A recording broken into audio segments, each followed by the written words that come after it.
The woman on Route 191. It happened on Arizona Route 191, the desert stretch between Tucson and Clifton, in late October 2022.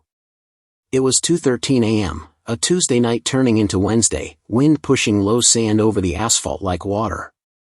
I was hauling spools of copper wire for a mine contractor in Morenci, running solo after a delayed loading.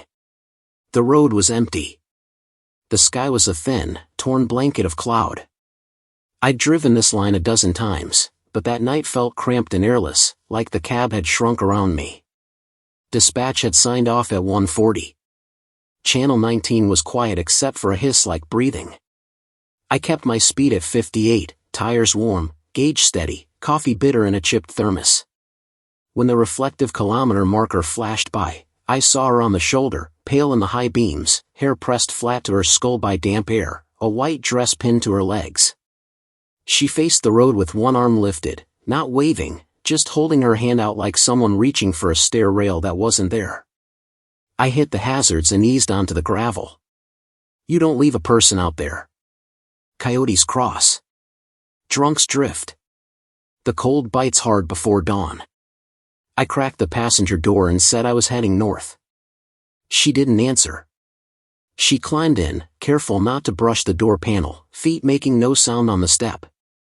I caught two details in the dash glow. Her dress was old-fashioned, something you'd see in a family photo, and there were damp circles on the fabric at her shoulder, like rain had found her even though the windshield showed a clean sky.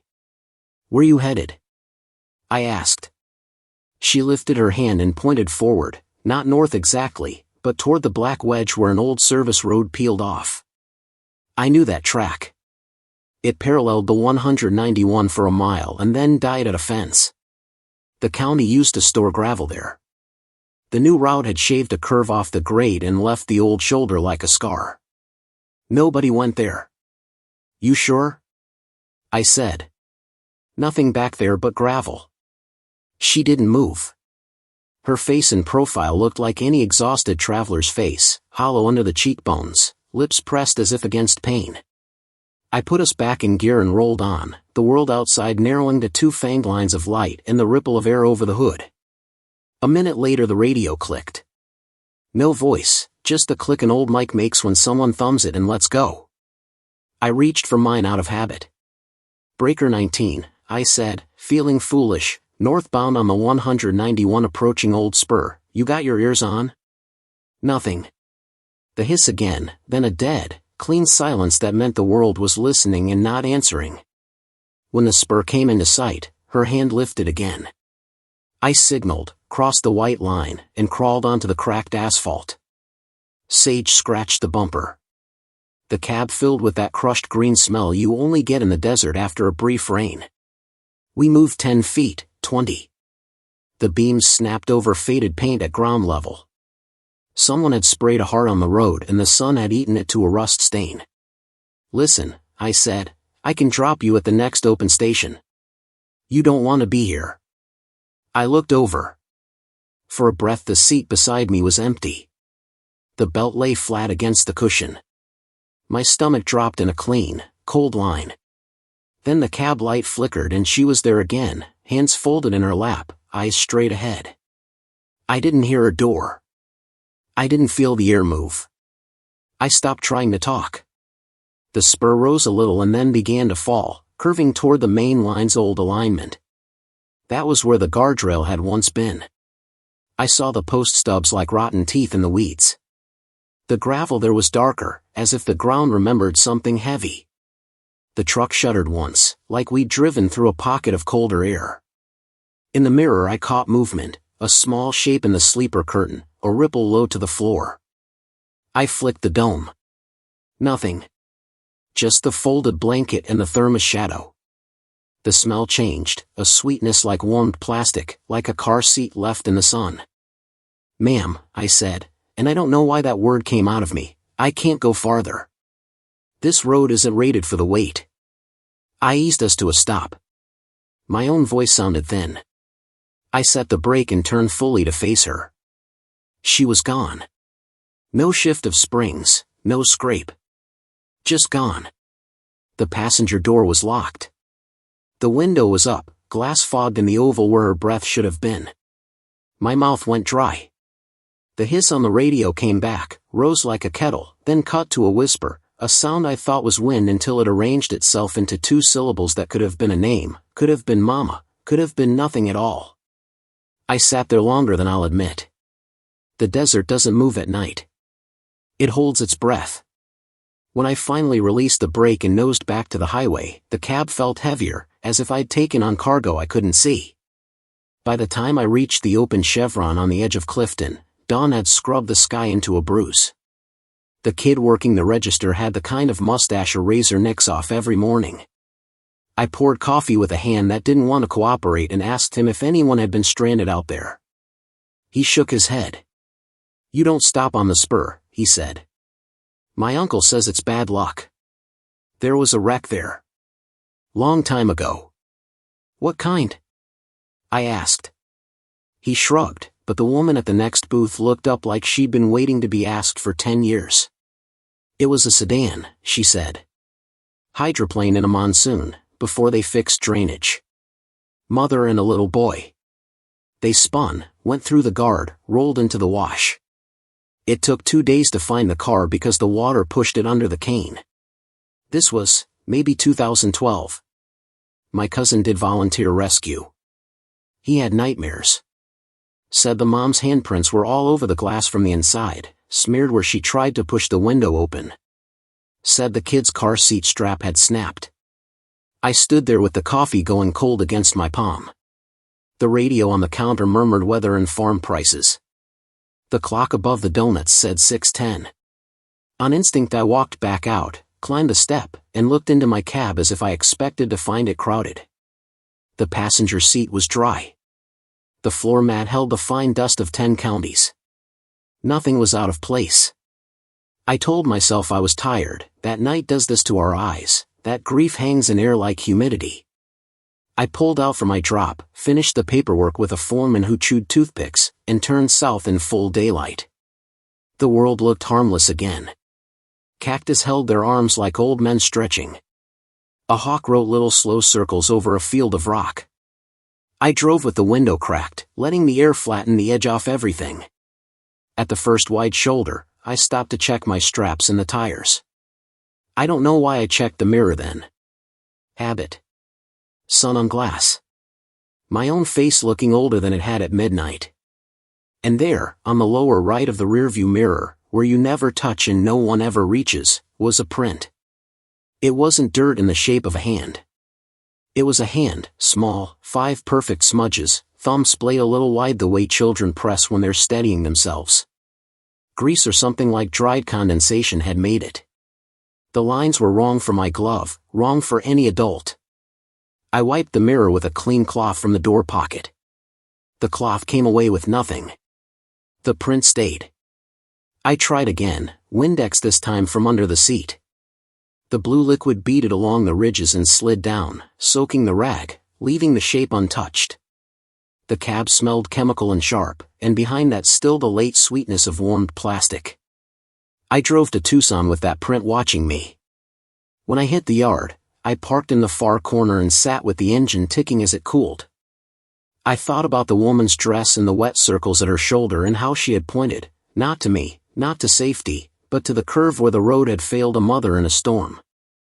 I thought about a boy strapped into a seat, small hand reaching for a mirror in a car turned upside down in black water, pressing for something he could not name. The handprint faded over the next week, but not like anything else fades. It thinned from the edges inward, a ghost erasing itself politely, until all that was left was a pale crescent at the heel of the palm. I don't drive the spur anymore. I don't argue when the radio hisses at 3:17. I keep a second cup in the cab that I never drink from. When the weather comes hard and quick and the road shines dark as a river, I slow down, and I tell the empty seat what I'm doing, and I do not look into the mirror for too long. Radio Channel 19. It happened in the Nevada desert on US 95, the emptiest run between Beatty and Goldfield, in early March 2023. It was 3:02 a.m., a moonless Tuesday night, temperature dropping fast, wind combing the creosote so the shrubs whispered like paper. I was alone, hauling palletized HVAC units to a construction site outside Tonopah. Dispatch was done for the night. The road felt hollow, as if the blacktop were stretched tight over something it didn't want to show. The sky had that high, dry clarity you only get over desert basins. My gauges were steady, tires warm, coffee cooling in a stainless tumbler that made a small ringing sound when I set it down. I was cruising at 57 with the S-curve ahead when channel 19 snapped from static to voice, clean as if someone had taken the hiss and cut it with a razor. Northbound, you copy? A man. Calm, breathy like the mic was too close. Need a hand. Mile marker 91. Rigs down. Fire. The radio went dead again. I checked my odometer, 90. A half-mile back a battered green sign had shown MM88. It didn't line up. I pushed the talk button anyway. Breaker 19. You're at 91? I'm northbound, 3 minutes out. The carrier tone lifted and fell, then the voice returned, a notch softer. Hurry.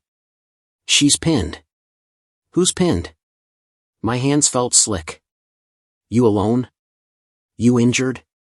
The reply was coordinates, rattled off with the rhythm of muscle memory, 37.4012, minus 116.8139. Then a rattle that could have been coughing or the speaker grill vibrating, in a metallic pop like heat snapping a panel straight. The radio went to white noise.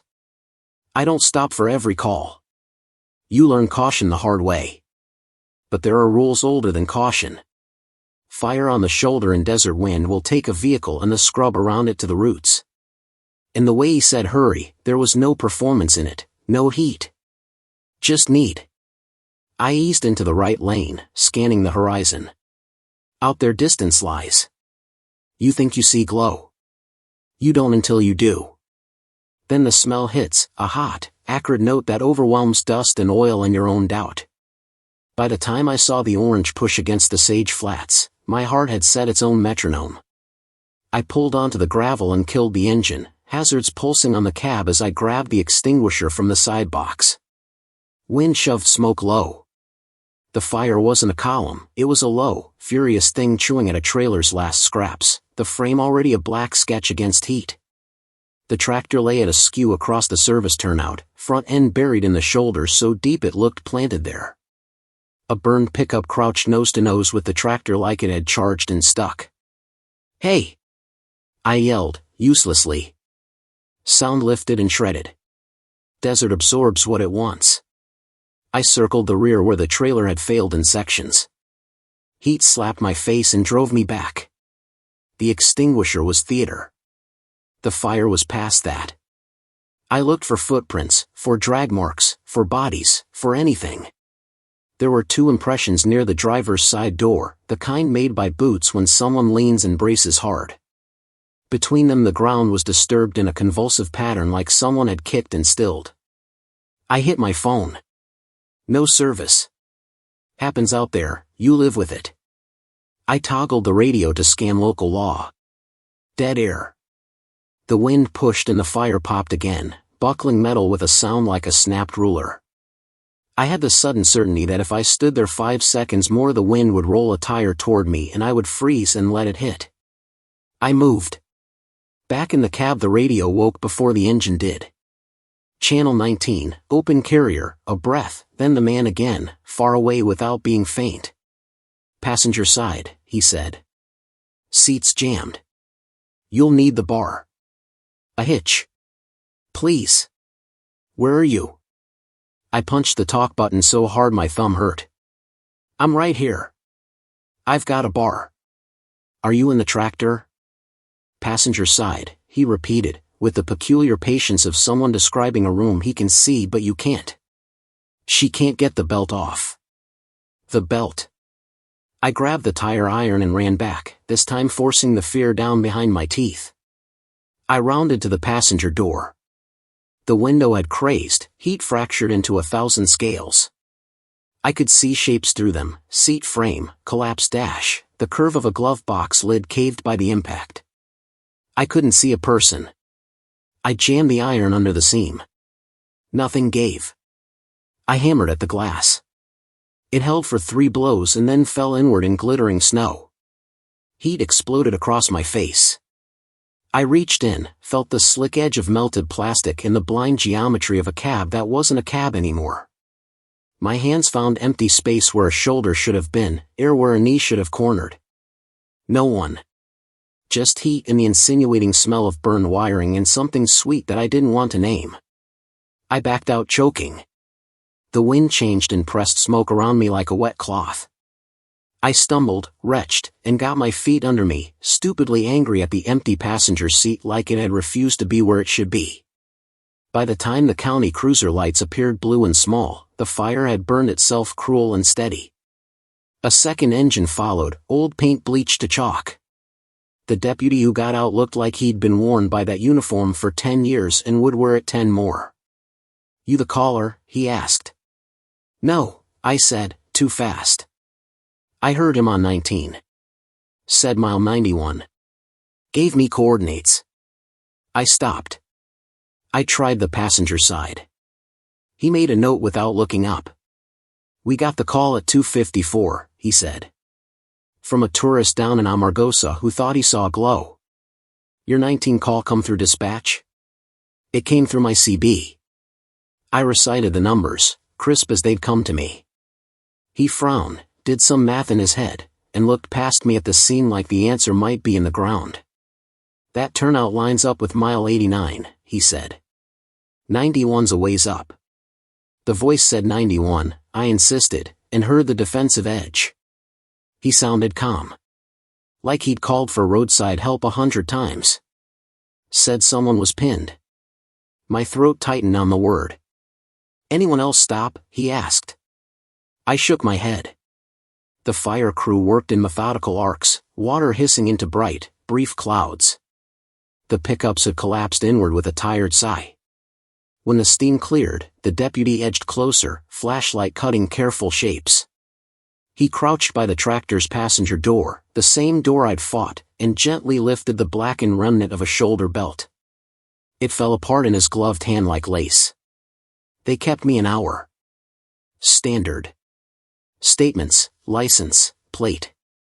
The deputy asked the questions you ask to make sure someone isn't inventing a story to explain why they were somewhere they shouldn't have been.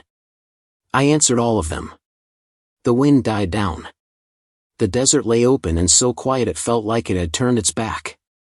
"Just before you let me go," the deputy asked, almost as an afterthought, "what was the voice like?"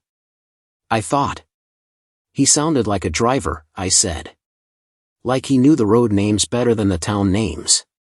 Mature. 30s, maybe 40s. Common, courteous." He nodded once like he'd expected that answer and hated it. "3 years ago last week," he said, "a tractor trailer burned in this exact turnout. Rear brake locked, trailer went up, tractor bit dirt. Driver tried to pull his wife out of the passenger seat. Couldn't get the belt loose. She died of smoke inhalation before fire got to her." He gave me the look lawmen reserve for when they know they sound like they're telling a ghost story on an official form. His name was Wayne. He keyed channel 19 right until the radio melted. I didn't ask how they knew that. Maybe another driver heard him. Maybe a recorder caught fragments.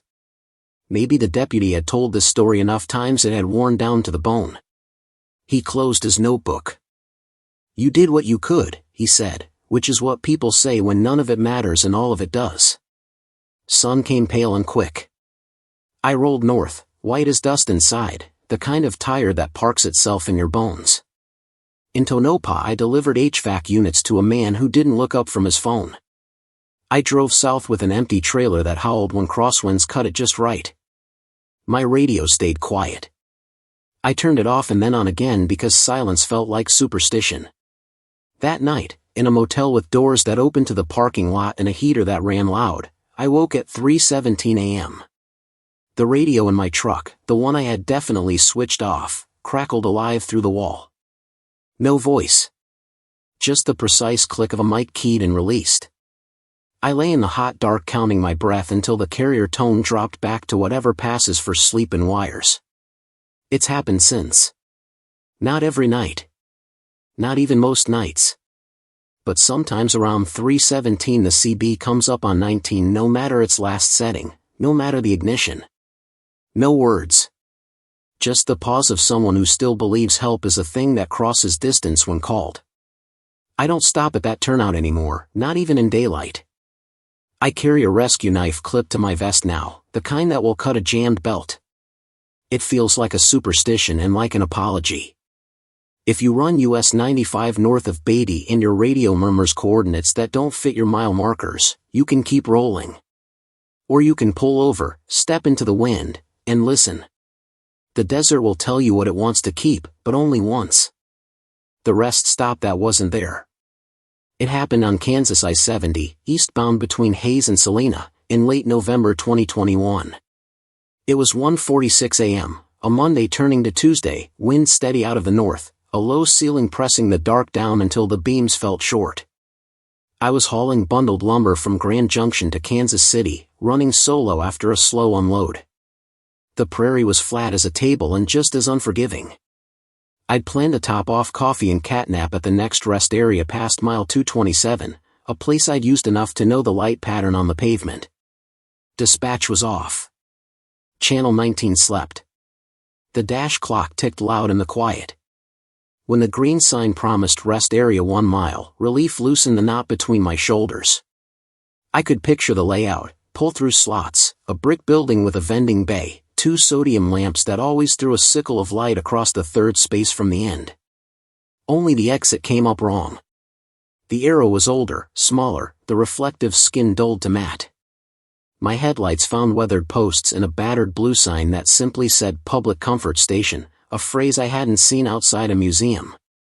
The ramp fell away sharper than memory said it should, and the asphalt changed under my tires from the soft grind of modern aggregate to a rough, patched rattle. Still, I rolled on. Wind carried the smell of cold iron and wet dirt. I crept the loop and saw buildings that shouldn't have been there, 2 low structures with limestone faces and green doors, a narrow shelter with a slatted roof, and a little tower of a utility shed with a glass block window. The lamps weren't sodium. They were globe fixtures on iron poles, throwing warm yellow puddles like a train station platform in an old photograph. The lot held 4 vehicles, a turquoise sedan with fins, a 2-tone pickup with white walls, a cream station wagon with wood grain sides, and a motorcycle with a fat seat and a chrome crash bar. All were parked nose in, all clean, all closed. No modern rigs. No signage about hours, cameras, or patrolled security. The American flag on the stubby mast hung stiff as tin. I told myself Kansas kept an old rest stop alive for nostalgia. I eased into a spot along the outer arc, set the brake, and listened to the engine tick itself cooler. Through the windshield I watched my own vapor rise and vanish. I could hear, underneath the wind, a hum like something electrical spinning slow. The limestone building nearest the loop had a door marked Men in black letters painted by hand. I grabbed my thermos and stepped down. Cold cut clean through my jacket. Gravel underfoot had big, round stones, the kind nobody uses anymore. My boots found the old rhythm anyway, and I moved toward the door, thinking of hot water and a harsh paper towel. Inside, the light was dim and buttercolored. The tile was mint green and cream, scrubbed to honest shine. There was no graffiti. There were metal stalls with heavy latches, a metal trough sink, and a hand dryer the size of a mailbox with a chrome push button. It roared when I pressed it, blowing warm air that smelled faintly of ozone. I washed up, filled my cup from the thermos, and caught my face in a mirror framed in steel. The glass had that slight, wavy imperfection old paints have, rippling my features like heat above a road. When I came out, the lot had changed by not changing. The wind faded. The hum grew clearer, a deep transformer tone. In the shelter I saw 2 men on a bench, hats low, shoulders in dark coats. Their outlines looked right, but their stillness didn't. Nobody sits that still when it's that cold. I lifted a hand. The nearer man turned his head a degree, not enough to show a face, enough to register me as movement. He didn't lift the hand back. I told myself to quit being dramatic, climbed into the cab, and set the seat back for 20 minutes. I set my phone alarm out of habit. The screen showed 2:04. Then it showed no service, which happens.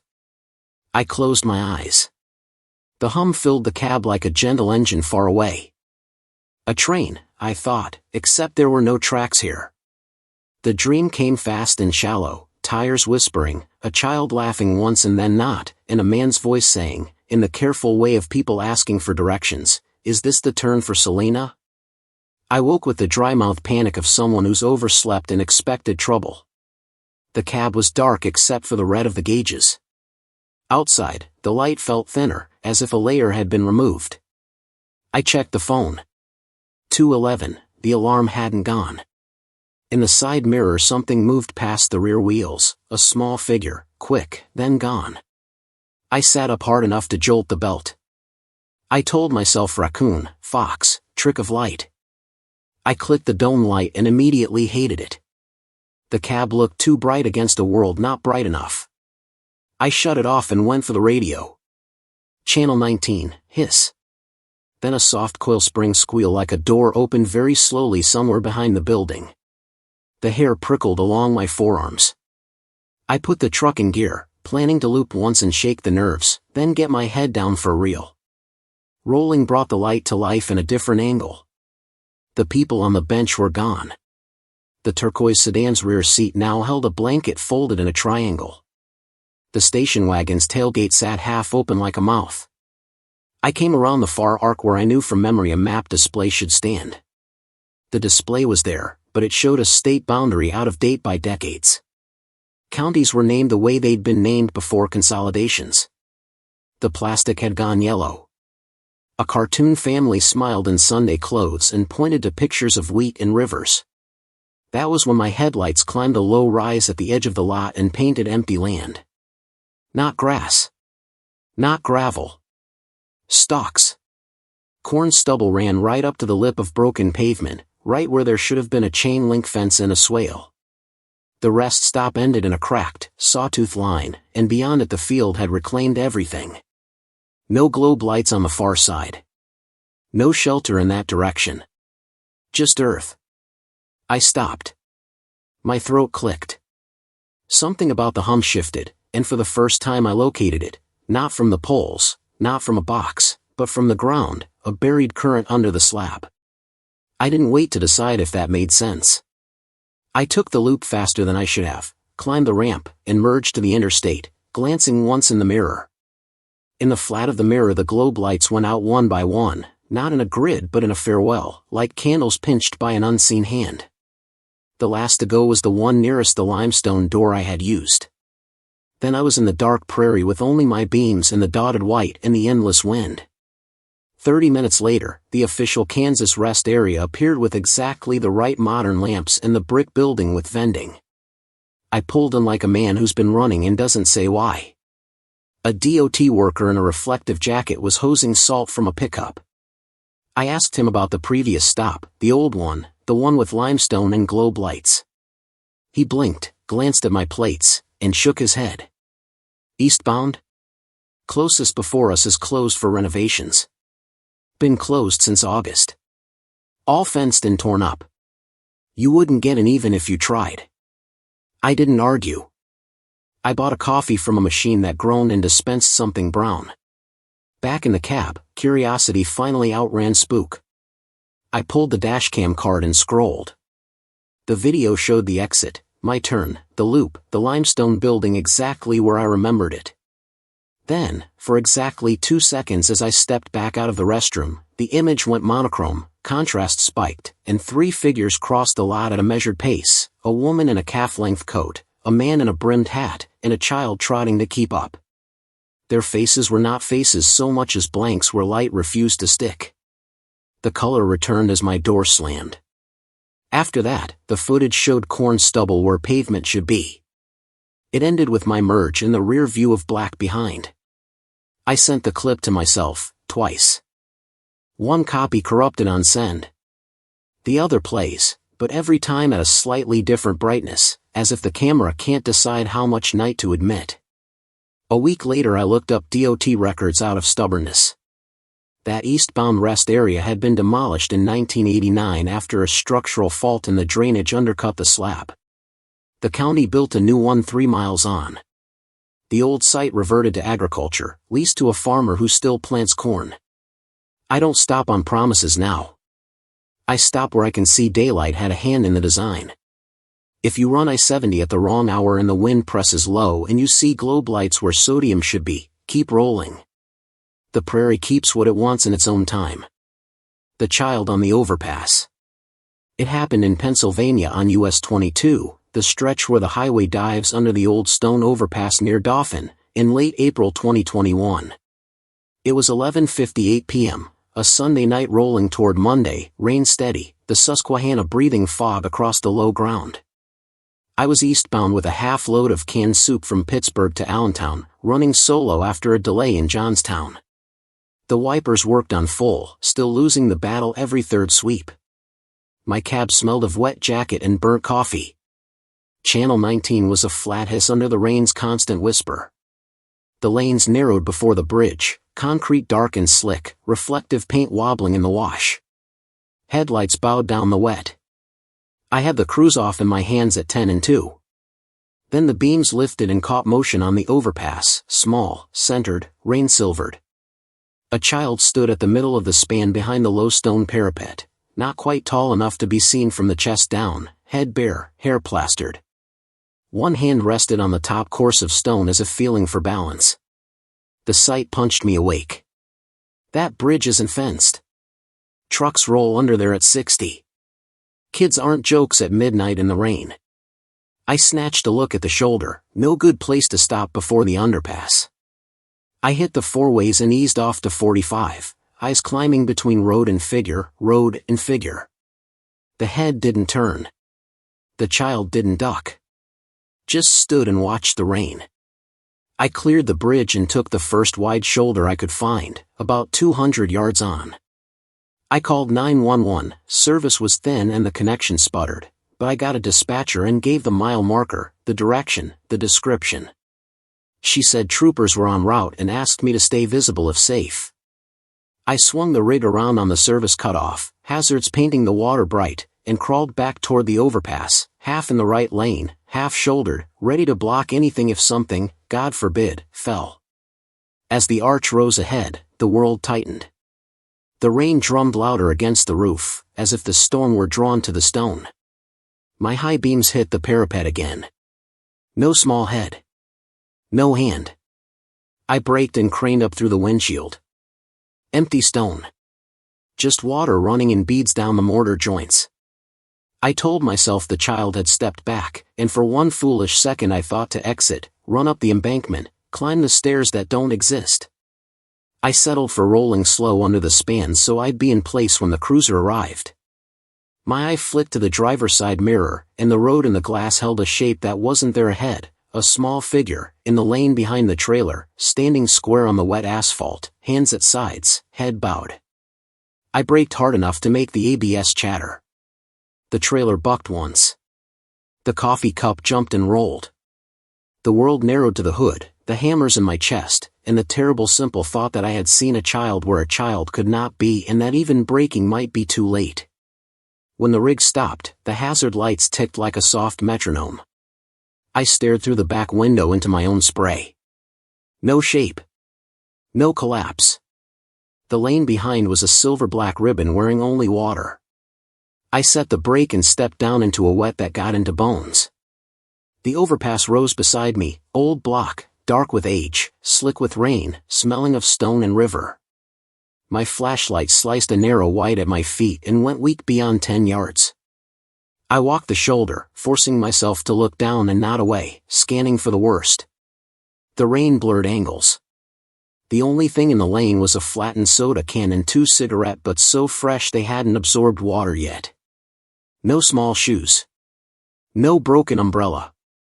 No smeared streak where rubber meets skin. Just road. The cruiser came on from the west in a slow sheet of blue. The trooper was middle-aged, steady, the kind who lets silence do part of the work. I told him what I'd seen, the child on the overpass, the child in the lane behind the trailer, the stop, the emptiness. He walked the shoulder with me, then climbed the embankment with a beam that made the rain into falling wire. The top of the overpass held nothing but wet stone and a line of poison ivy pretending to be modest. No footprints worth the name, the rain erased fast. He radioed it in anyway. "We get calls here," he said, calm, conversational as he kept scanning. "Mostly drivers swear they saw someone. Happens in bad weather. This span's old. Grade school used to be up the hill. Closed in the 90s. People cross here from the trailer park to the sheets. Sometimes real kids do something dumb." He stopped, angled the beam. "But we also get this." "What's this?" I asked. "Calls with nobody found." He looked down at the lane where my hazards pulsed. "We work them. Never assume. Never shrug. We stayed long enough to satisfy the checklist." He took my statement under the arch where the rain made 1,000 small notes. Before he left, he asked about dashcam. I had one. We checked it right there in the cruiser, both of us leaning in the dry. The video showed the rain turn to strings, the overpass approach, the small head above stone for 2 seconds, and then nothing in the lane when I stopped, no figure, only the solid geometry of road and water. He didn't say I was tired or seeing things. He just said, "If you remember anything else, call." I made Allentown at dawn, delivered soup to a warehouse that smelled like wet cardboard, and found a cheap motel near the truck stop to sleep 2 hours. When the sun dithered through cloud at noon, I drove back west off shift, the habit of revisiting bad places too strong to ignore. Daylight shrank the menace, but the stone still held its own kind of silence.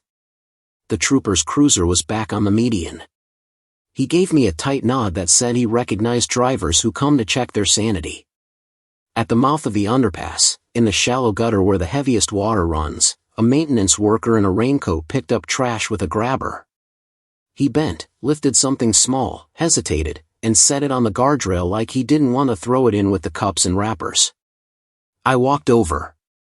It was a cheap plastic figure, a blue dinosaur with paint rubbed off the eyes, the kind you get in a quarter machine.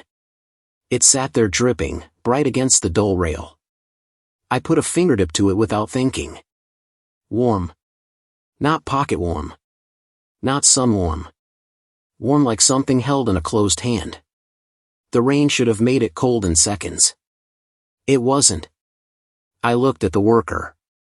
He shrugged with the embarrassed look of a man who doesn't like spooky stories and likes throwing away a kid's toy even less. "Found it jammed in the drain grate," he said. "Could have been stuck since last summer. Or since this morning."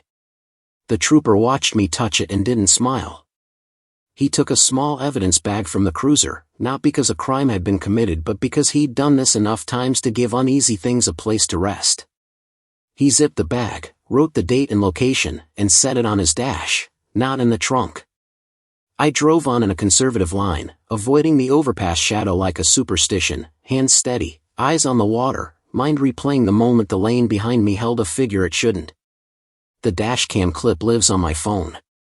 If you brighten it, contrast blooms until the rain becomes static and the small head on the overpass becomes a pale oval with no detail at all. If you darken it, the head disappears and the stone looks unoccupied. Either way, the timestamp freezes at 11 hours 59 minutes and 4 seconds when I hit the brakes, and jumps to 11 hours 59 minutes and 12 seconds when the trailer settles. 8 missing seconds that my memory insists were filled with a child standing straight in the lane, rain forgiving nothing. Sometimes at night runs I still slow a little under that bridge like a man downshifting for a hill that isn't there. I tell the empty cab what I'm doing. I check the mirrors more than I need to. And when rain comes down hard enough that the world narrows to wet and white stripes, I keep a small eye out for blue plastic where water collects. The man in the mirror. It happened in Iowa, off I-80 near Council Bluffs, in late January 2020. It was 12:21 a.m., a Tuesday night after freezing rain, the kind that turns parking lots into plates of glass. I was westbound with a partial load of farm machinery strapped and tarped, running solo.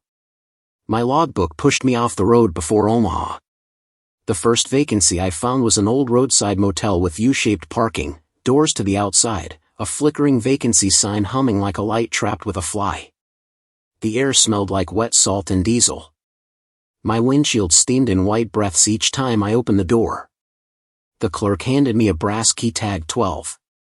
His hands were cracked like dry riverbeds. "Heat's good," he said. "Hot water if you run it for a minute."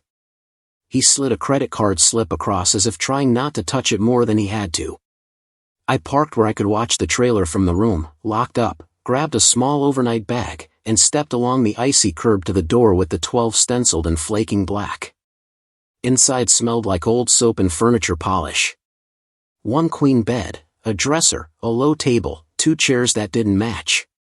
The bathroom door was straight ahead, paint shiny from too many coats. The mirror over the dresser took most of the wall, heavy, beveled, in a wooden frame someone had once cared about. The glass had a faint silver haze, like the way winter sky looks just before snow.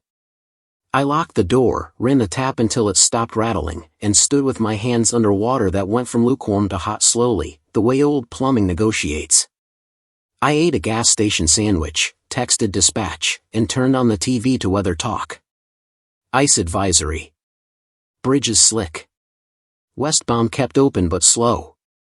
I called it for the night and shut it off. The only sounds left were the heater's cyclical breath and the occasional hiss of tires outside. I brushed my teeth at the sink and glanced up. He was standing behind me in the mirror. Not close. Not looming. Just there, a man in the corner by the door, shoulders square, head slightly bowed as if listening. He wore a dark suit that fit like it had been purchased for a specific day. He didn't move. He didn't blink. He was not in the room. Only in the reflection. My brain tried to correct it as a trick of angles, my coat on the chair, the door's shadow, the dresser's corner. I turned with deliberate slowness, like the room might break if I moved too fast. The corner was empty. The chair held only my jacket. The door was closed, chain across. The room air tightened in my chest. I turned back to the mirror. He was still there. I looked at details because that's what you do when you can't breathe. The knot of his tie was neat, too high, as if he'd pulled it up to a throat not used to ties. His hair had the careful comb lines men put in themselves. The face was late 40s, ordinary, the kind you pass at a hardware store and don't remember.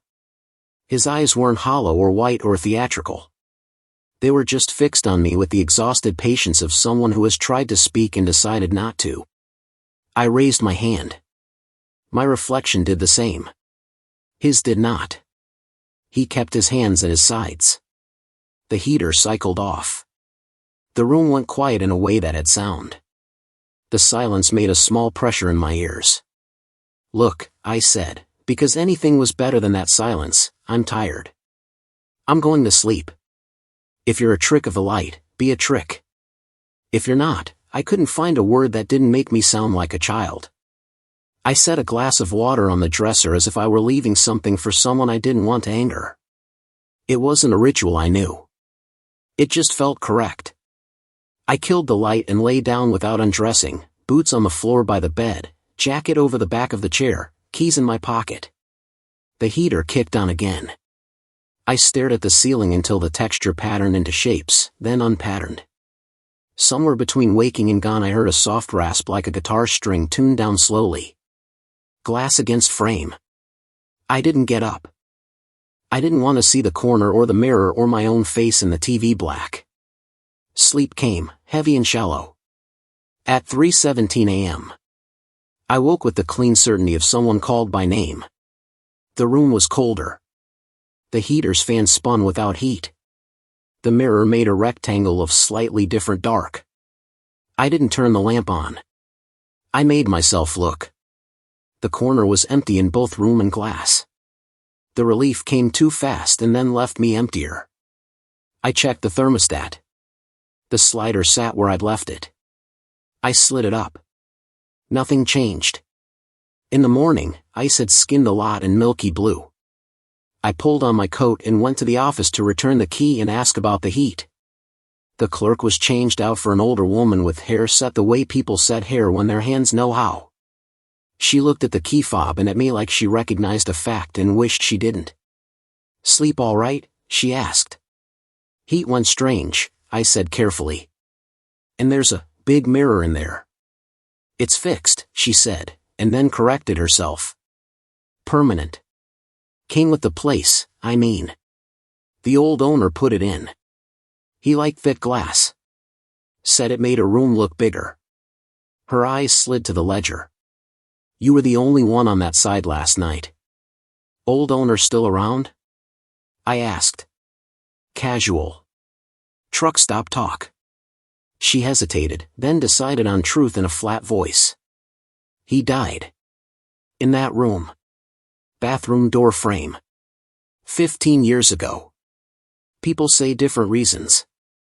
Bank said one thing. His sister said another. The county took the property and his nephew bought it back. We rent the rooms.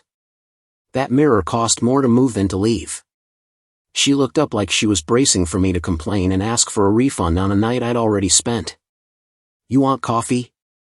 I said yes. I asked for directions around the worst bridge ice. I did not say I'd seen a man, or that the heat died at the hour people used to scare each other. I took the coffee back to 12 to grab my bag and check the straps.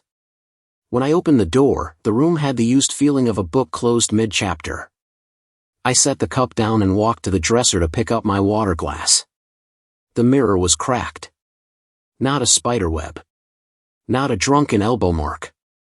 One long fracture ran from the lower right corner up toward the center like a river on a map, and at the middle the wedge of glass had lifted out a fraction of an inch, as if pushed from the back. There was no shard on the dresser, no glitter on the carpet, no sliver at the frame's foot. The crack made no sense to my hands. I pressed gently at the bulge. It didn't flex. The glass felt warm. The heater was running again, air now hot enough to dry the film on the window. The thermostat hadn't moved. I packed fast. I have been in rooms bad with mold, rooms alive with other people's arguments, rooms with the heavy residue of sadness. This was not those. This was like walking out of a church after hearing your own name in a prayer you didn't ask for.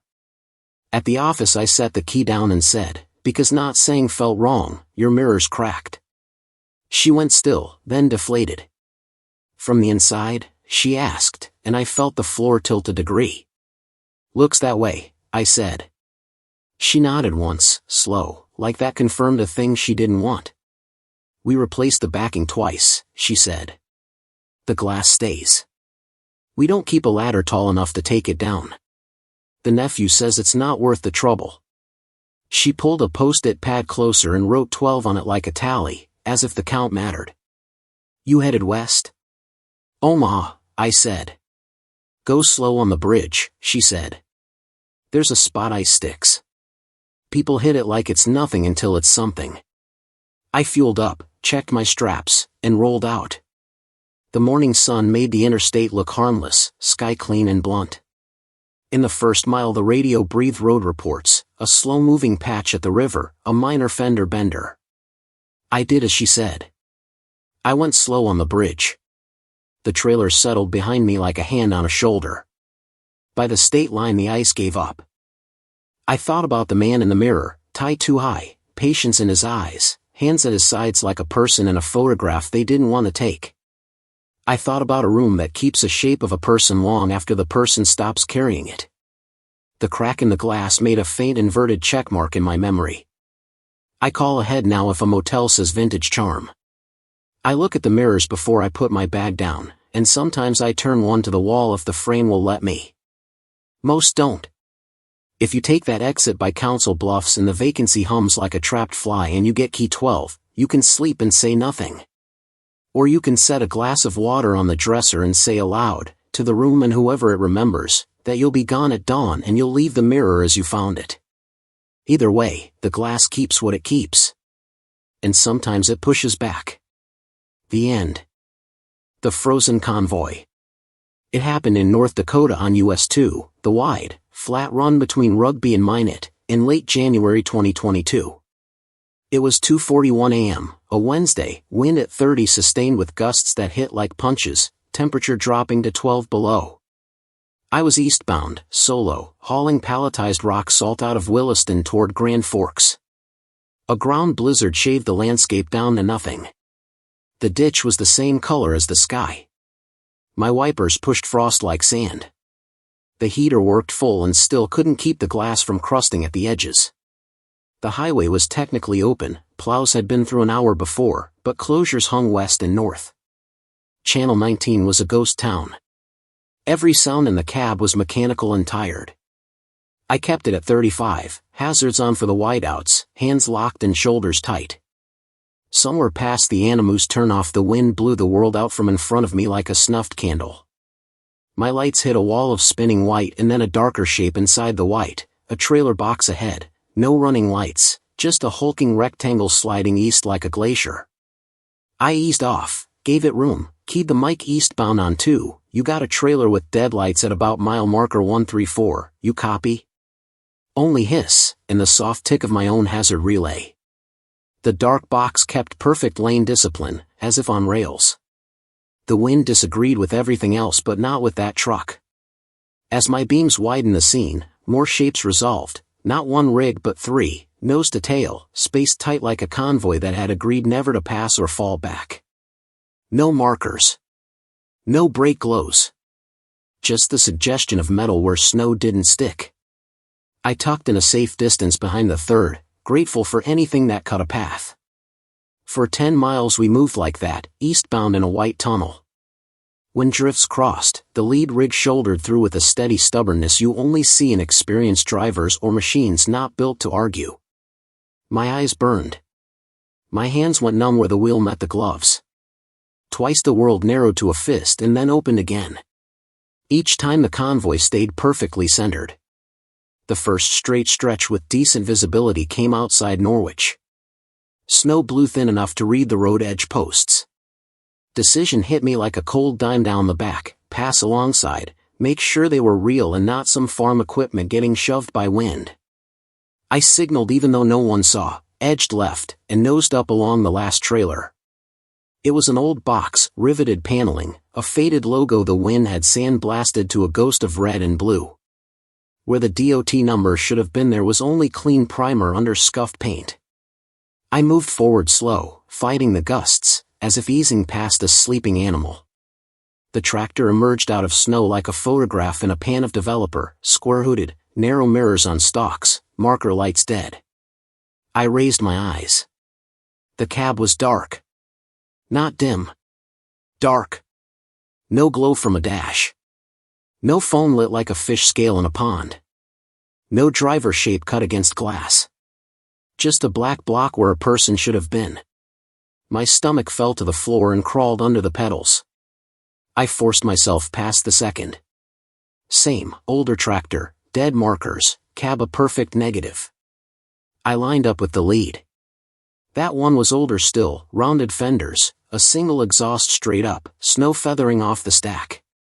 The windshield had a seam down the middle like a hinge. I could see through to the other side, no movement, no silhouette, no hand at the wheel. And yet the wheel turned itself a hair to hold center when the wind shoved. I lifted off and slid back behind them, not trusting my legs to press the clutch. The convoy rolled at 35 exactly, as if set by a metronome you couldn't hear. At mile 120 a set of barricades guarded a county road to the south, half-buried crossroad closed signs sawed at by wind.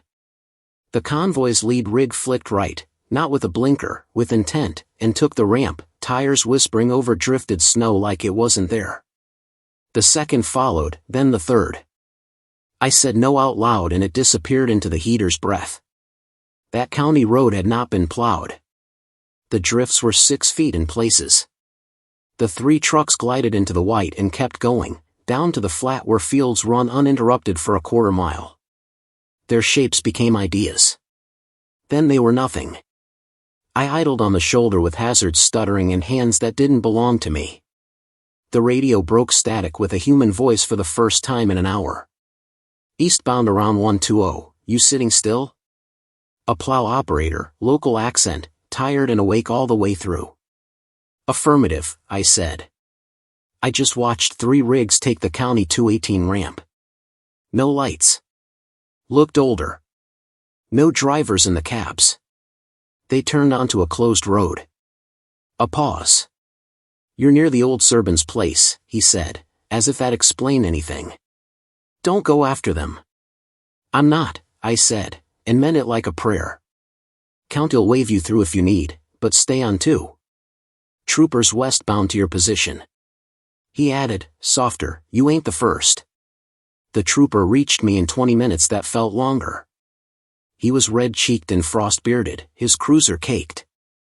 He stood in my lee and let the wind hit me instead. I told him exactly what I'd seen, voice steady because it had run out of places to shake. "Convoy of 3, he asked. I nodded. "Older tractors. No lights." Another nod. "Turned down 218 like they had a reason." He didn't smile. "Blizzard of 83 took 3+ rigs out that way. Ground blizzard worse than this. 2 independent haulers and a feed mill truck tried to run together to keep the drifts cut. Winds boxed them and past the Serban's farm.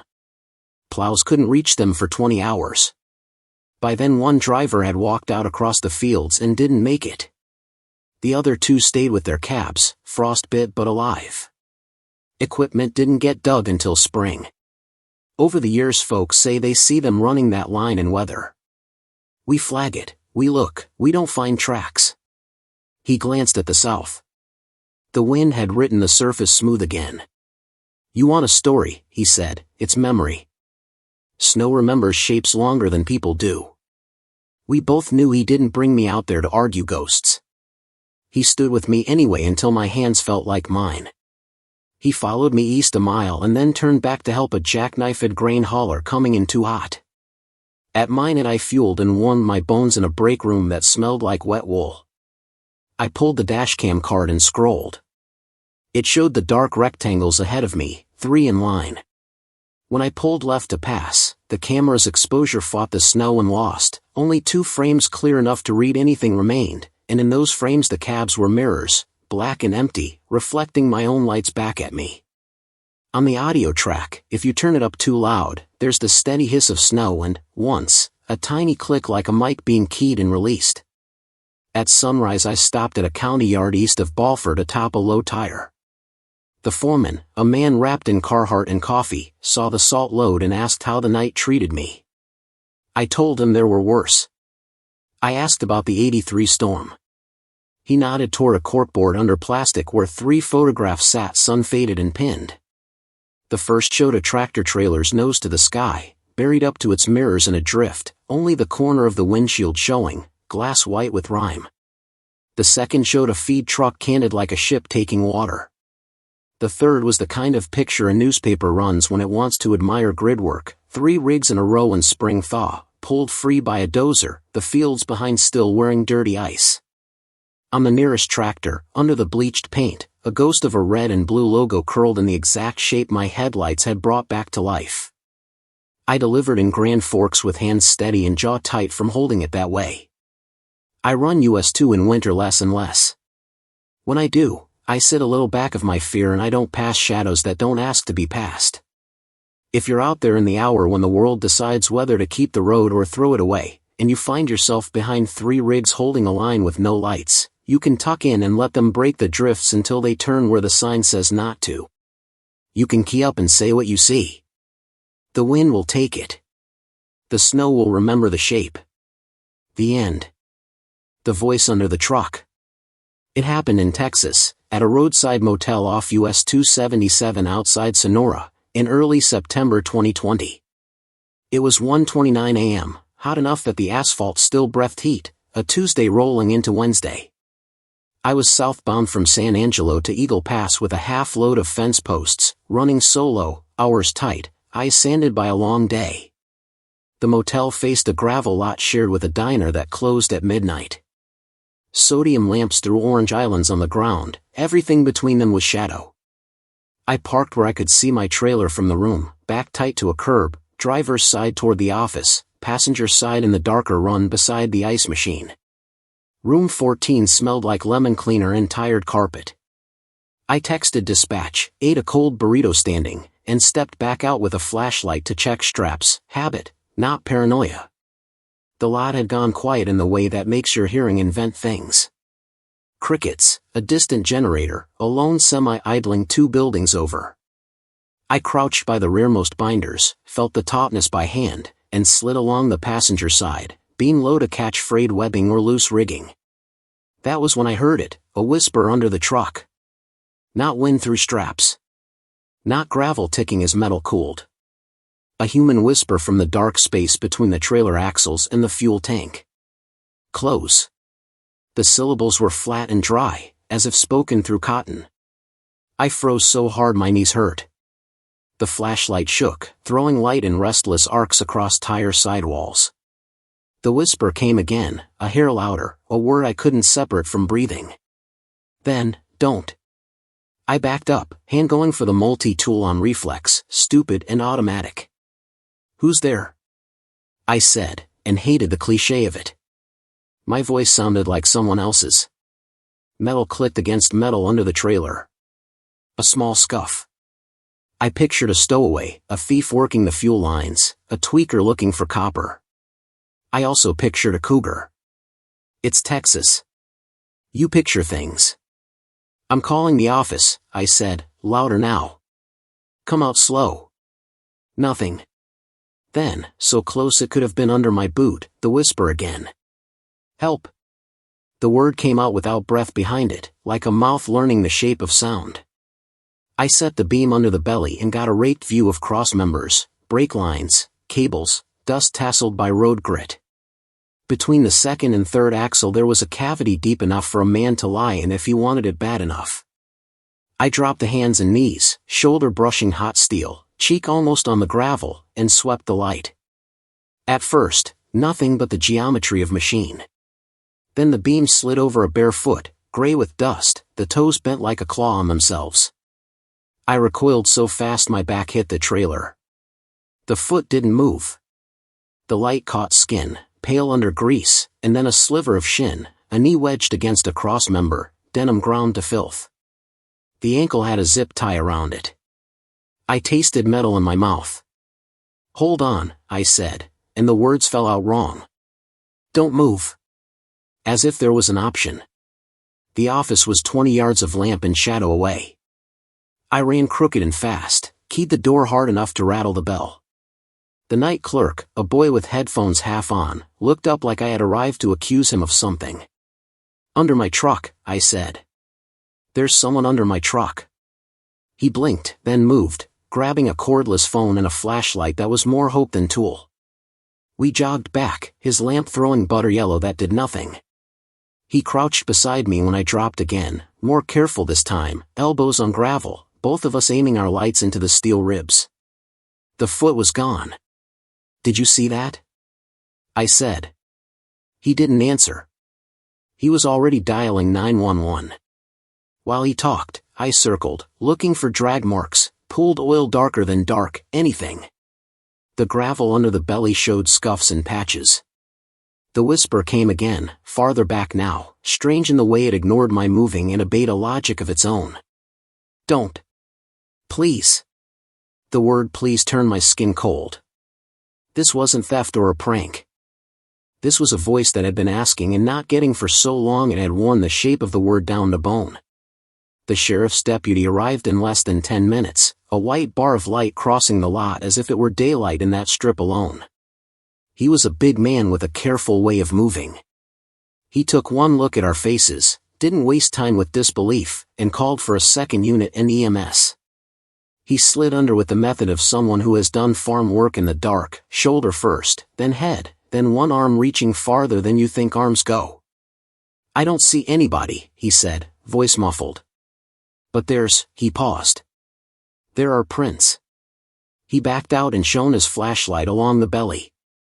On the painted underside of the tank and up the edge of the frame were faint smears, 4 fingers and a thumb, small, like a woman's or a boy's, black with road grime. They ran in a line forward as if someone had hauled themselves along and failed at the hauling. He glanced at me. You moved the truck since you heard it? No. Good. He stepped to his cruiser, pulled on nitrile gloves with a snap that sounded too clean, and ran the flat of a photo ruler along one print. "Fresh," he said. "Dust hasn't settled." The second unit came, then EMS with a bag they didn't open. The deputy asked me to walk him through it again. Under the belly, the voice came twice more, each time thinner, the same word. "Please." The deputy's partner slid half under again and came out with a length of clear tubing jammed up on a frame edge, one end stained dark. He held it up. "People steal fuel this way," he said, not accusing, explaining the universe. "Or they try." The deputy made a call. 10 minutes later, the lot swung slow, crime scene tape, a camera on a tripod, a man with a soft brush and a can of black powder that made the air smell like pennies. They dusted the prints. The powder found whorls that were too small for mine. The brush found a smear of what the deputy said was probably old oil, maybe newer blood, the colors indistinguishable in that light. Around 3 a.m., the deputy's radio chirped with a name. He listened, said copy, and his face became the kind of neutral that means bad news. A case out of Del Rio, 6 months cold, a woman missing from a truck stop after a fight with her boyfriend. He'd done time for theft of fuel. He drove an older pickup with scissors jacks in the bed and a roll of tubing. He'd been seen the week before near Sonora, hustling odd jobs around the diner. The deputy pointed at the gravel where it still held a shallow trough under my tank. "She could have crawled under his truck to hide," he said, half to himself. "Or he could have dragged her and left her when someone rolled in." At first light they brought a dog. The handler walked the animal in loose figure eights around the trailer, then along the scrub at the back of the lot. 5 minutes later the dog stopped at a low, thorny tangle, tail stiff, head low, and then began to dig in a way that made a sound I never want to hear again. They found a scarf knotted into itself, a cheap locket snapped open with a photo inside, and a patch of earth that gave too easily. We stepped back because there's a line you don't cross by accident. I sat on the curb with my hands around a coffee I didn't remember buying. The deputy stood beside me and did the thing good ones do, said nothing until there was something to say. "We'll take your statement and your prints," he said finally. "We'll need your dashcam card. You won't roll out this morning. Maybe not today." "What did I hear?" I asked, and hated the smallness of it. He didn't shrug. He looked at the space under my trailer the way a farmer looks at a field where something failed to grow. "Sometimes people call for help in the wrong direction," he said. "Sometimes that's the only direction they have left." By noon the lot was open again, yellow tape sagging in the sun. They let me move the rig to the far side while they worked the ground. When I crawled under with a rag and a bottle of blue cleaner to wipe the prints, because it felt right to clean it myself, I wiped once, twice, watched the black come off in stripes.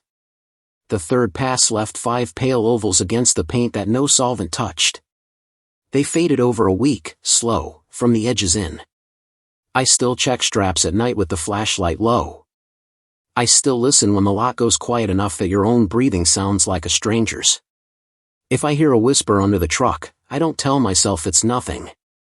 I lie down on the gravel, press my cheek to the heat or the cold of the steel, and I say, as clearly as I can, that I can hear them. The end. Last delivery before dawn. It happened in Ohio, on the industrial fringe outside Columbus near Obetz, in late September 2021. It was 4:07 a.m., Wednesday, the hour when warehouses breathe out night air and motion sensors blink at nothing. I was southbound on Alum Creek Drive with a final LTL drop, 2 pallets of cleaning chemicals, booked to a customer I didn't know, Edgewater Distribution, 2150, Rathmel Road. Dispatch had added it late, a quick bump on a live dock before sunrise. I was running solo. Channel 19 was mostly tire noise and one driver griping about a scale house. The sky was a flat lid, no stars, the kind of dark that swallows your lights and hands what it wants back. The street numbers climbed in big jumps, 2,160, 2,142, then the road shouldered into ditches and chain link. I found a sign on 2 bent posts, Edgewater Distribution, white on blue, flaking. A second line read receiving, docks 3 to 6. An arrow pointed down a side lane where weeds brushed the step rails. The asphalt changed to patched concrete. Sodium lamps lit in thirds, 1 out of every 3 dead. The building itself was long and low, brick with concrete block additions, glass block windows painted black from inside. Dock plates sat level, no trucks on them. The yard was empty except for a faded yard goat with flat tires. I eased to the curb and called the number on my rate-con out of habit. It rang to a generic voicemail with a woman's voice, Edgewater. Leave a message. I left one. Then I texted dispatch, on site. No trucks. Lights on. Will attempt contact. The app sent the read receipt and then timed out. I put the rig in neutral and listened. Warehouses have a night music, forklifts beep, freezers hum, somebody laughs. Here, just the tick of my engine cooling and the high insect buzz of a ballast on its last week. I walked to the door marked receiving with a clipboard behind dusty glass. A peeling paper schedule listed hours that made sense, 6 a.m. to 2:30 p.m., and a note, ring bell / wait for attendant. The bell was a stainless button next to an intercom with a cracked speaker. I pressed. Somewhere inside, deep, a chime answered itself lightly, like a fork tapped against a glass. I waited because you learn patience in these yards. I pressed again. Footsteps reverbed once, then nothing. The knob turned. The door opened 3 inches and then resisted on a chain. The gap breathed out cool air with that smell of pallets and paper and citrus cleaner. A hand reached through, palm up for the BOL. The hand was small, work scuffed, a healed cut across the knuckle. I could see a slice of sleeve, navy knit cuff, old sweatshirt. No face. You're Edgewater? I asked. The chain didn't move. The hand waited, patient. I passed the clipboard and BOL through the gap. The hand took them and disappeared.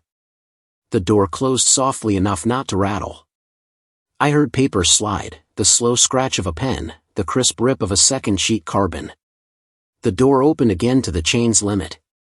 The hand returned the paperwork and a small receipt. I took both. The door shut. The chain never lifted. The footsteps went away in that damp, echoing way big rooms have. A moment later a red beacon above dock 5 stuttered and went steady. I backed into 5. The green dock light stayed off. The plate didn't kick, the lip just settled when I felt the bump. The dock seal was shredded at the corners but held to the door frame. I set the brake, dropped the glad hand hiss to idle, and felt the trailer shift twice like weight moving. I hadn't broken the seal yet. My heart sped in the quiet. I climbed down, cut the shipper's seal at the doors, and swung them open. Inside, my 2 shrink-wrapped pallets, exactly where I strapped them, untouched. The air from the dock was cooler, dry. Far in, a forklift beeped twice without the whine, like a recording. I swung the pallet jack handle down and got the first skid rolling. When the jack ramped onto the plate, the weight lifted with that sweet sudden ease that says there's a man on a forklift taking it. Only there wasn't. The forks slid under, the pallet moved, and it went away into the dim. I rolled the second, same dance. Beeps far away. Then silence. Back in the cab, I checked the BOL before pulling clear. Signed, printed name, timestamp written clean, 4:22 a.m. The name was L. Mercer. The signature was neat, an L that looped in a last name that stayed on the line like it meant to be read. Under it, received in good condition. I keyed the engine and rolled forward. The red beacon above 5 went dark. The dock light clicked green like someone remembered to flip it for me after the fact. I pulled to the yard's mouth and stopped there, a habit I can't shake, pause before the street, skim left and right, make sure the paperwork matches the world. I took a photo of the signed BOL and sent it to dispatch. The app pinged back, hold. Call. I called. You're at Edgewater, the night guy asked, paper rustling. How did you even get in? Gate was open, I said. Lights were on. Receiving signed me. Mercer. A long exhale. Edgewater closed last year. Liquidation in June. We only got this because the customer bought their inventory. Location should have been updated. That site's dark, man. I was just on dock 5, I said. They took 2 pallets. I have a signature. I have video if you want to see me bump a dead building. He didn't laugh. Can you send me a picture of the signature? I sent it. He went silent long enough for me to hear my own breathing. I'm forwarding this, he said. Stay put a second. 5 minutes later a different voice came on, daytime tone, the kind that owns the desk all week. Driver, this is Miranda from Claims. That name, Mercer. You got a first? L. Mercer. That's all it says. She was quiet. Papers moved. A mouse clicked. We have a Liam Mercer on record, she said at last.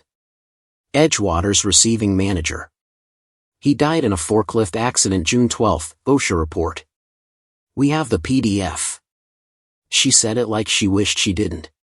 Can you look at your copy again? Make sure it's not Menser or Meyer. I looked. The L had the little hook. The rest was clean as a stamp. Mercer, I said. She took my number and told me to wait while she woke someone. The lot felt larger when the phone went dead. I pulled around to the street and parked where the dash cam could see the dock line. Through the windshield the building had the stillness of sleep. A single sodium lamp inside blinked once, twice, failed. At 4:58 a.m. a Columbus PD cruiser rolled up behind me, then a second. The first officer was young but already held himself like he'd grown into the belt. He asked what I'd seen. I told him, the bell, the hand, the chain, the pallets, the receipt. He walked to the receiving door with his partner, knocked, called out police, waited a professional count, and tried the knob. It turned. The chain was on. They cut it with a bar from the cruiser. The door opened into a receiving bay that was more shadow than room. The air carried the layered smell of places left without people, dust, paper, old soap, the last breath of a refrigerator that died weeks ago. Their flashlights turned boxes into facts. Dock 5's plate sat where it always sits. Tire marks, mine, ran up and away. By the time their beams reached the far wall, the sound changed from open to closed. The forklifts were parked with keys out. The chargers were unplugged from a panel whose breakers had been thrown. There were footprints in dust by the bell, boot treads like mine, the parallel lines my soles leave. Nothing else fresh. On a pegboard above a metal desk hung half a dozen clipboards. One had my Bowles torn second sheet still clipped, a carbon impression of the signature ghosting backward through to blank. They took statements. They were kind without being condescending. They've seen worse than stories that don't balance. One of them, older by a decade, looked at the name on my paper and the OSHA date and did a small subtraction in his head, like he always keeps a calendar close. You mind if we hold your original? He asked. Claims can use the copy. I'd like to keep the signed copy, I said, surprising myself.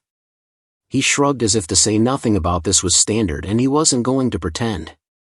They photographed both, signed a receipt for my receipt, and locked the door with a temporary hasp. Sun got around to the east side slow. The building looked less like a place and more like a memory of a place. Dispatch moved me to a different morning drop. I started the engine. Before I put it in gear, I looked one last time at the BOL. The ink line of the signature had bled through in one spot, the tail of the R in Mercer, leaving a tiny D on the paper below, a dot the color of gasoline rainbow if you catch it in the sun. I took a photo because that's what we do now to keep ourselves honest. At the next stop, a live warehouse with beeps and scolded radios and a coffee machine that leaned, the dock clerk glanced at my last delivery and said, Edgewater? Didn't they shut down? They did, I said. He nodded like men nod at the unfixable. Guy I knew went under a pallet there this summer. Bad tilt. Whole place packed wrong. They said he signed out early that day. He pressed a green stamp onto my page. Watch your hours. I still run that belt south of Columbus. In daylight, 2150 Rathmel looks like any other box waiting for a plan. At certain hours, the inside light above Dock 5 flickers once when you pass, like a sleepy eye. If you go and buy the book, you won't see what I saw. If you go by the bell, you might. If you do, hand the paperwork through the gap, take it back, and read the name. Then say thanks to no one in particular and roll on before the sun decides whether to come up. The Silent Mile. It happened in Montana on US 12, the mountain run between White Sulphur Springs and Townsend, in early October 2020. It was 2:09 a.m., a Monday night with a hard frost coming, moon behind thin cloud, wind skimming the pines so they hissed. I was eastbound, solo, dragging an empty step deck back toward Billings after delivering a crane boom in Missoula. Empty trailers make their own kind of noise, every cross member sings, and night doubles it. Channel 19 was asleep. The road was mine.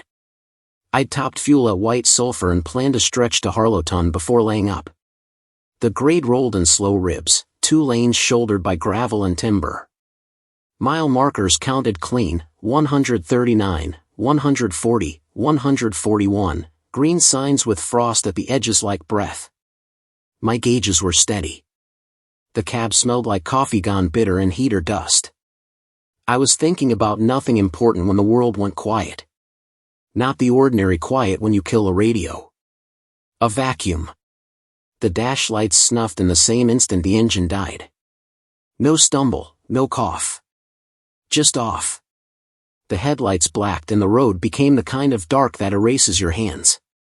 Even the trailer's marker lights winked out, as if someone had thrown a tarp over the night.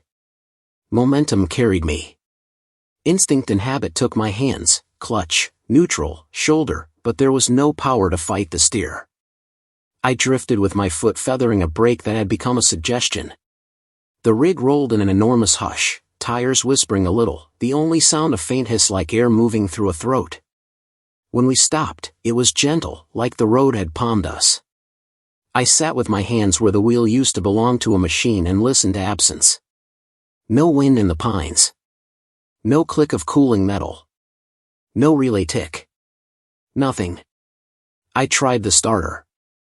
The key turned a dead circle. I tried the light switch, the hazards. The stalk had the give of a toy. My phone screen glowed, then dimmed on its own and went black, as if deciding it belonged to the truck.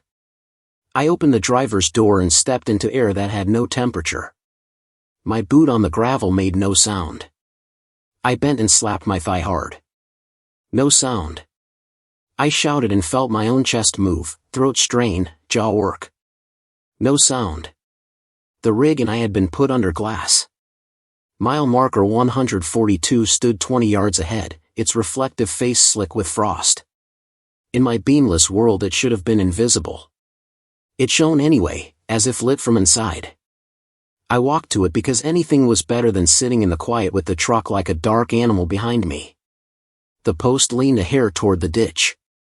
The ground around it held shapes like writing. I crouched. They were tire marks.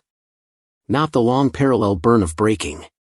Slow, precise arcs and corrections etched into the frost and the thin crust of sand where water had run earlier. The pattern was familiar in the way a face is familiar in a mirror. Spacing, tread width, the faint double kiss where a steer tire meets and then corrects on gravel. My tires. My mistakes. My hesitation in a hard right palm print near the culvert where I'd stepped without thinking. The mark was mine. I stood fast enough to make the world tilt. Behind me the truck loomed, black on black, the windshield a flat blind. For a second I saw another shape around it the way you see a second image in old glass, the same tractor with the paint faded to chalk, the same step deck with rust ringing the stake pockets. The picture flashed and was gone. I closed my eyes and opened them and the rig sat as it had sat. I walked around to the passenger side, reason rising like a stubborn animal. Battery cable? Main breaker? Something simple. My flashlight stayed dead in my pocket, but my fingers knew where things lived. I popped the side box. The latch had the give of wax. Inside, the breaker switch sat exactly where it should. I thumbed it anyway. Nothing changed. I lifted the hood to check leads. The hinges moved without squeal, silent as a movie.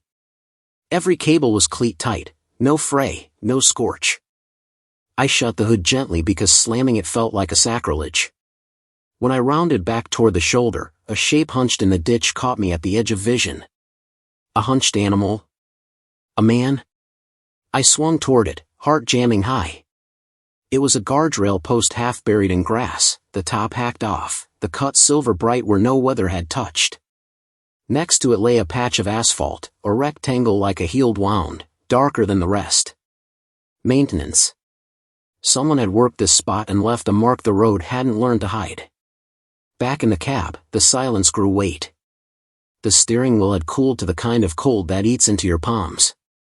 The clock on the dash, an old digital add-on I'd stuck there years ago, sat at 2:21 with its segments faint, as if remembering how to glow. I put both hands on the wheel and said aloud, without sound, "Start."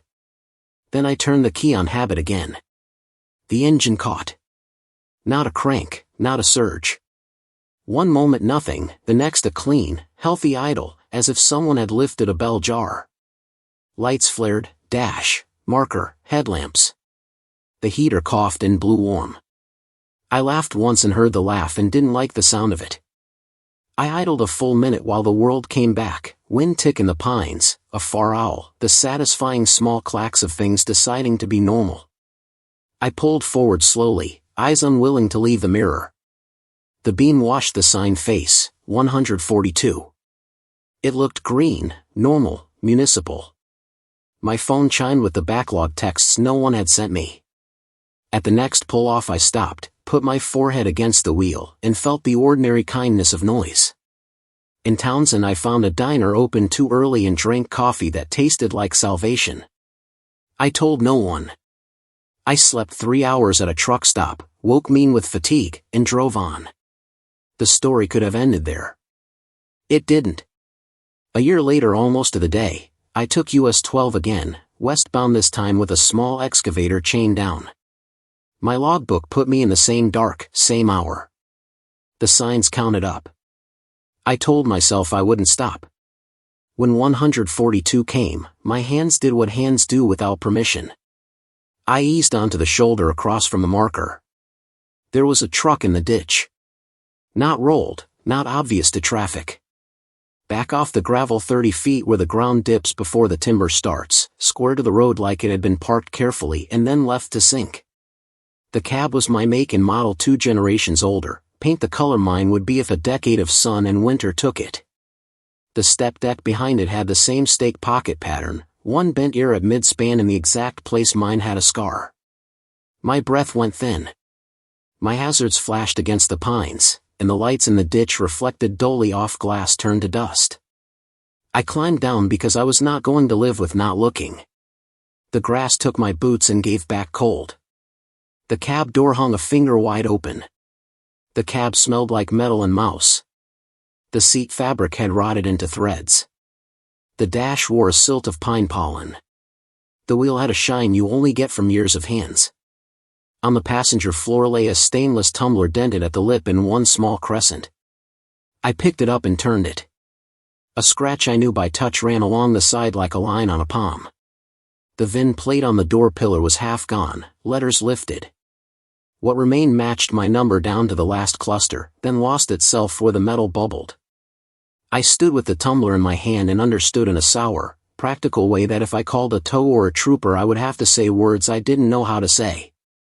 I set the tumbler back where I found it. I closed the door as far as it would close. I walked backward to keep eyes on it longer than I needed. When I climbed back into my truck, the clock read 2:21. I started the engine. It started like engines do. I pulled out, slow over gravel, and took the hill down as if the grade were ice. I have not stopped at 142 again. I go through in the day when I can, with radio chatter loud and the sun making a liar of the dark. When I have to run it at night, I keep a steady 45 and I do not touch the key. If anything flickers, I don't let it be alone. I put my hand on the wheel and say out loud where I can hear it that I am here, now, moving, and that the road has me only for this mile. If you ever feel the world go under glass on US 12 and your dash blink to sleep and the wind forget to sing, you can sit and let it pass. Don't force it. Don't flood the engine. The road will set you down again when it decides. And if in some other year at the same hour you see a truck bedded in the grass with your shape, don't go counting the numbers. You'll know what you need to know by the dent in the cup. The end. Dead air. It happened in Louisiana, along Highway 165 between Alexandria and Columbia, in mid-August 2021. It was 3:33 a.m., the kind of wet heat that makes glass sweat and air stick in your throat. I was northbound, solo, pulling an empty flatbed after dropping lumber in Lafayette. The rain had stopped an hour earlier, but fog rose off the bayous so thick my high beams turned to walls. I'd shut off the CB after static drowned every voice. My only company was the engine's hum and the intermittent croak of frogs from the ditches. At mile 52, the radio turned on by itself. Not the CB, the truck's AM/FM. It snapped alive on a dead frequency, nothing but hiss. Then a burst of sound cut through, a man's voice, urgent but level, as if reading from a dispatch log. Northbound collision reported, Highway 165, mile marker 52, possible fatal. The voice was clear, no call sign, no music bed, just that single transmission. I glanced at the dash clock, 3:33. Same mile marker. Same direction. My throat tightened. I grabbed the mic. You say 52 northbound? Repeat, 52? Only static. Then silence. The fog pressed closer until it felt solid. I rolled on, 35 at most, waiting for the reflection of flares, another rig, anything. Nothing came. 10 minutes later the radio popped again, same voice, same tone. Emergency units responding. Driver trapped. Fuel leaking. Then it cut out. The engine note faltered for half a second, like the truck had winced. My pulse climbed. I checked the mirrors, white fog, red marker lights diffused like blood underwater. A mile ahead the fog lightened and the asphalt took on a greasy shine. I eased off the throttle. The smell hit before the sight, hot oil, rubber, gasoline, something metallic that stuck in the nose. Then the beams caught it, shattered glass glittering across both lanes, a tire tread peeled and hanging like skin, and beyond it, a rig on its side in the ditch. The trailer was a tanker, split open mid-barrel. No flames, just steam curling out like breath. The cab was inverted, wheels turning slow in air that had no wind. I pulled onto the shoulder, hazards clicking, and ran with the flashlight from the glove box. The beam cut through mist in clumps. A fuel odor swamped everything, thick enough to taste. The driver door was crushed, glass blown outward. Inside, a figure hung in the harness, head down, arms slack. I shouted, nothing moved. The flashlight's cone trembled in my hand. The body looked wrong, not from blood but from stillness too complete. I stepped closer, ready to cut the belt if there was any breath at all. That's when the radio came alive again, clear as daylight, emergency crews arriving on scene. Northbound closed both directions. One confirmed deceased. The voice didn't echo, it filled the air beside me like a person speaking in the cab. I spun toward my truck, half expecting to see flashing blue through the fog. Nothing. Only my own hazards pulsing orange on white vapor. I looked back into the wreck. The seat was empty. No body. No belt engaged. No trace of anyone. I stumbled backward into the ditch, heart in my throat. My flashlight flicked and died. When I looked up again, the tanker wasn't there. The road stretched clean and wet, unbroken except for a few scraps of tire that dissolved when I blinked. The smell went too, replaced by pine and rain. I ran for the truck. The radio still hissed.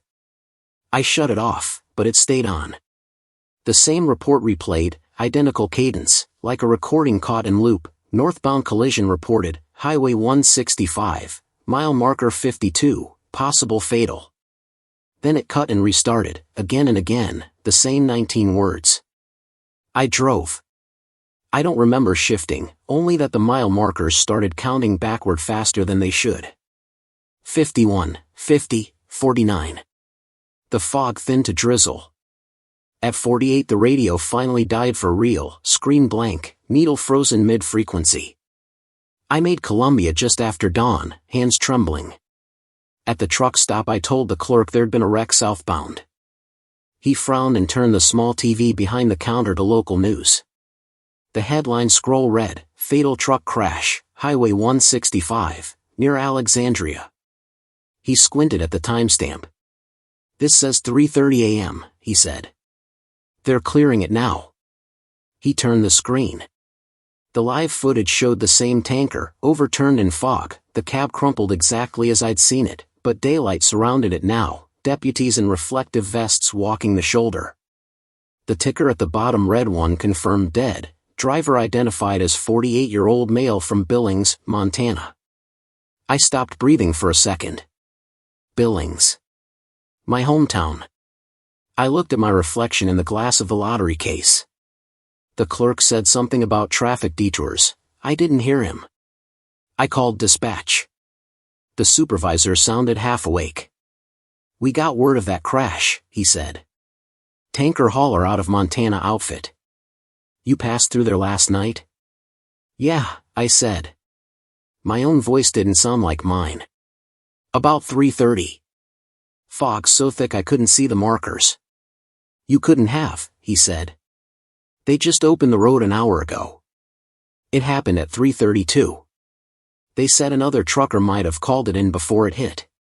Nobody knows how." I left it there. I ran north, light freight, easy roads. But the radio has never been right since. Some nights it comes alive around that same hour, never at the same mile, always the same report, word for word, tone perfect. Once, outside Monroe, I recorded it on my phone. When I played it back in daylight, there was nothing but static and the faint low note of an engine idling out of sync with mine. I don't drive 165 south anymore. I cut east through Mississippi, lose an hour to save a piece of my mind. Still, at 3:33 a.m., the dash speakers sometimes whisper open, even on silent mode. And every time, before the hiss fades, I hear that calm dispatcher's voice saying the same line like a fact written too deep to erase. "Northbound collision reported, Highway 165, mile marker 52. The end." The passenger who never spoke. It happened in New Mexico, along Highway 285 between Vaughn and Roswell, in late May 2019.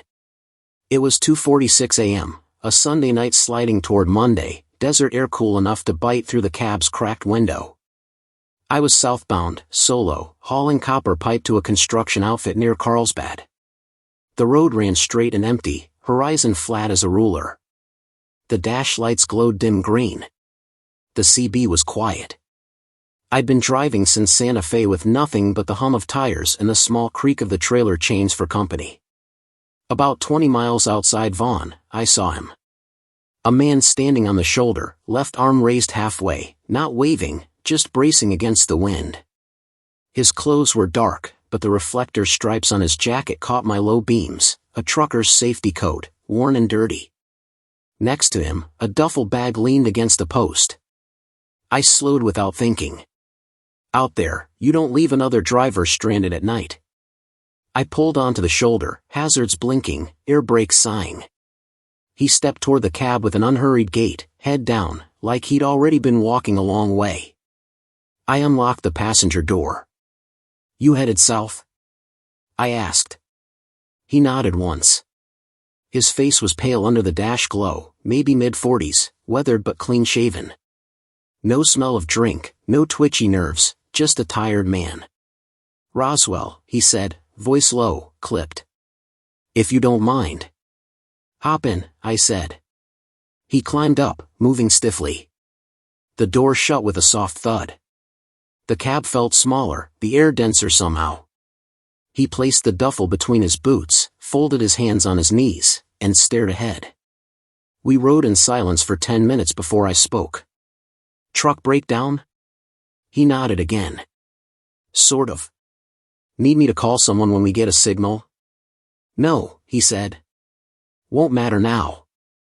The way he said it sat wrong, flat, final, not bitter. Just fact. I glanced sideways. His eyes were fixed on the white line ahead, as if the world existed only in that narrow strip of reflected paint. Past the mile 146 marker, the CB crackled alive for the first time all night. Static, then a voice, southbound 285, you picking up anyone on the road tonight? The tone was casual, but the words punched. I leaned toward the mic. Yeah, just a driver walking. You lose someone? Static swallowed the response, then broke again. Be careful out there. Lot of bad stories on that stretch. The channel went dead. I turned to my passenger. They say this road's haunted. I meant it as a joke. He didn't smile. Lots of roads are, he said. Some more than once. The next 30 miles stretched like a dream that doesn't change. The desert lay still, only the long rise and fall of low mesas breaking the dark. I glanced at the dash clock, 3:12. My eyelids burned. I reached for the thermos and offered it. Coffee? He shook his head. Don't need it. At the outskirts of Roswell, the lights began to multiply, small at first, then gathering. He leaned forward slightly, eyes on the faint glow ahead. You can drop me by the overpass, he said. I'll walk from there. Sure, I said. You got folks in town? My wife, he said. She doesn't know I'm coming. I smiled. Going to surprise her? He nodded, just once, but his face stayed still. She's been waiting a while. We rolled under the overpass near the old freight yard. I slowed to the shoulder and tapped the hazards. He reached for the door handle, then paused.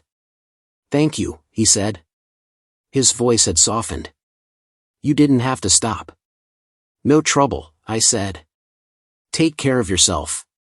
He stepped down, grabbed the duffel, and walked along the shoulder toward the lights.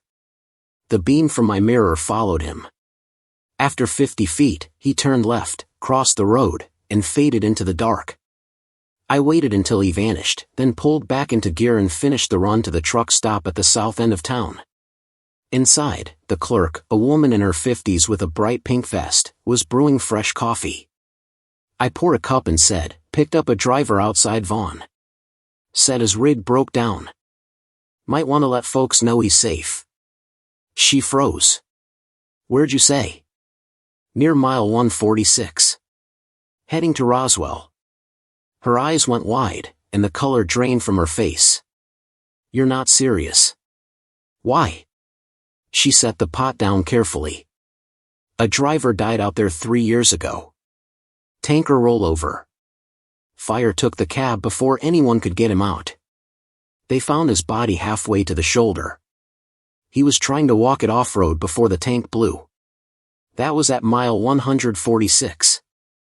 I laughed a little, nervous. This guy was fine. Jacket, duffel, said his wife was in town.